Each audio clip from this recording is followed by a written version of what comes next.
How to log in into your LinkedIn account. Hello guys, this is Atticus and welcome back to another tutorial video. In today's video, I'll teach you guys how you can log in into your LinkedIn account. So without any further ado, let's dive right into it. So the first thing you'll need to do is open up a web browser. After you've done that, simply search for linkedin.com and hit enter. And this is the page you should be on.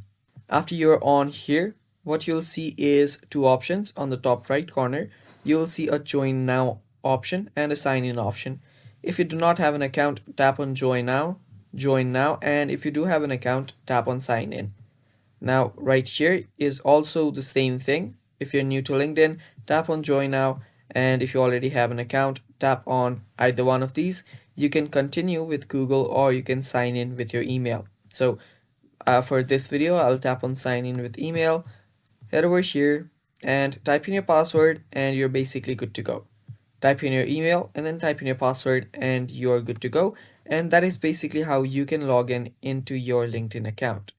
After you've logged in, you'll be on this feed right here. And yeah, that's how you do it. Thanks for watching, guys. That is all for the video. Stay tuned for more and bye-bye.